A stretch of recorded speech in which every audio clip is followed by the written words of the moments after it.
اللہ رب العالمین نے اسی وجہ کو بیان کرتے ہوئے قرآن مجید میں ارشاد فرمایا وَجَعَلْنَا مِنْهُمْ أَئِمَّةً يَهْدُونَ بِأَمْرِنَا، ہم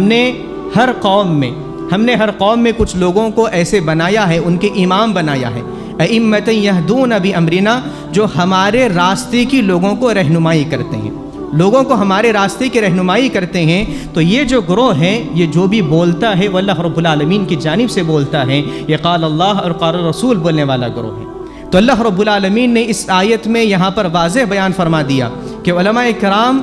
یہ اللہ رب العالمین کے دین کے پابند ہیں، اللہ رب العالمین کے دین کی سربلندی کرنا یہ اللہ رب العالمین کی ذمہ داری ادا کرتے ہیں۔ اور اللہ رب العالمین نے جب اس قرآن مجید کو نازل فرمایا تو اللہ رب العالمین نے ارشاد فرمایا کہ ہم نے اس قرآن مجید کو نازل فرمایا وَإِنَّا لَهُ لَحَافِظُونَ، اور ہم ہی اسی قرآن مجید کی حفاظت کرنے والے ہیں۔ اس نقطے کو بھی آپ سمجھنے کی کوشش کریں کہ اللہ رب العالمین نے اس دین کو نازل فرمایا اور اس دین کی حفاظت کرنا یہ اللہ رب العالمین کی ذمہ داری ہے۔ اب اللہ رب العالمین نے اپنی ذمہ داری کو ادا کرنے کے لیے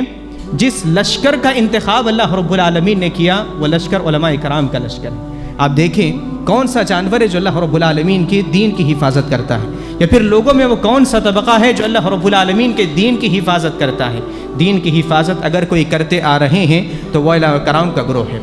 وہ علماء کرام کا گروہ ہے۔ دیکھیے اس سے پہلے جتنی امتیں تھیں انبیاء کرام نے اپنا حق ادا کیا، ان کو دین پہنچایا۔ حضرت موسیٰ علیہ السلام نے اپنا دین پہنچایا، حضرت عیسیٰ نے، تمام انبیاء کرام نے پہنچایا۔ لیکن اس کے بعد جن لوگوں نے اس دین کو اٹھایا تھا، ہر نبی کے بعد جو لوگ آئے تھے جنہوں نے اس دین کو اپنا سمجھا تھا، انہوں نے اس دین میں تحریف کر دی، انہوں نے اس دین میں تبدیلی کر دی۔ لیکن الحمدللہ ہم دیکھتے ہیں کہ ہمارے علماء کرام تقریباً 1400 سال سے زیادہ عرصہ گزر چکا ہے، اب تک انہوں نے قرآن مجید کے ایک حرف بلکہ ایک انہوں نے زبر زیر کی بھی تبدیلی آج تک انہوں نے ہونے نہیں دی۔ یہ وہ گروہ ہے جس نے اپنی ذمہ داری کو امانت کے ساتھ نبھایا ہے۔ اور آپ دیکھیں اللہ رب العالمین کا وہ لشکر ہے، سبحان اللہ۔ آپ اس جملے پر غور کرنے کی کوشش کریں کہ اللہ تعالیٰ نے دین کی ذمہ داری، حفاظت کی ذمہ داری اللہ تعالیٰ نے اٹھائی ہے، تو اس ذمہ داری پر اللہ رب العالمین نے علماء کرام کے لشکر کو لگایا ہے۔ یہ سمجھنے کی کوشش آپ کریں۔ اسی طرح اگر ہم دیکھیں علماء کرام کی اہمیت کو اگر آپ دیکھنا چاہیں یا پھر ان کا احترام کیوں کرنا چاہیے،